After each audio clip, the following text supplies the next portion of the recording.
Welcome back. Time now for the financial week.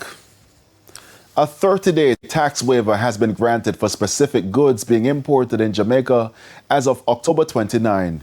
During a special press briefing this morning, Information Minister Dana Morris-Dixon said those who send aid to the Office of Disaster Preparedness and Emergency Management, ODPEM, will be granted the exemption. Those who are sending it, if you send it to ODPEM, then that is definitely going to get all of the clearances and will get all of the tax exemptions. So once it's consigned to ODPEM, those will come. We're also looking at other facilities. I know persons are asking about barrels and so on, and we will give an answer to that on the barrels. Jamaica Customs Agency in a statement said import duty and GCT have been temporarily suspended for anyone sending critical relief supplies to their families. It includes food, clothing, toiletries, items for rebuilding, generators, among other things. A full list of the items can be found online at the Jamaica Customs Agency website.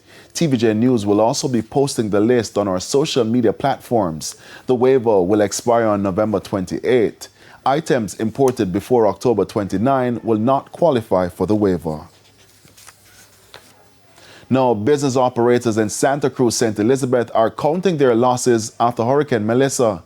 It's a process which could take months or, as one businessman believes, years. Details in this report. A place of commerce, sections of which now reduced to rubble. For some business operators in Santa Cruz, St. Elizabeth, it's very difficult to see the light at the end of the tunnel. Audley Fagan is the owner and manager of Advanced Refrigeration Service.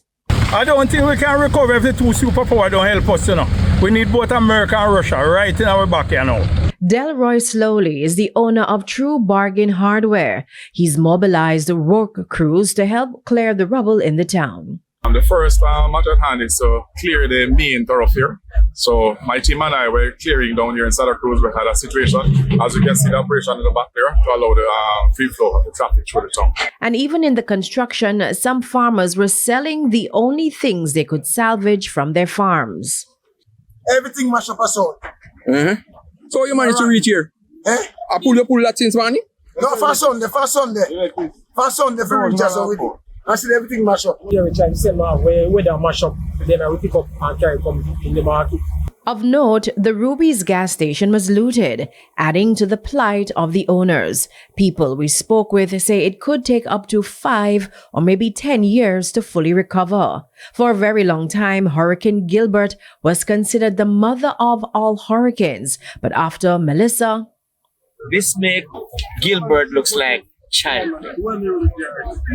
It is bad. For the Financial Week, I'm Janella Precious. And that's the Financial Week. News from overseas and our Bites of the Week after the break.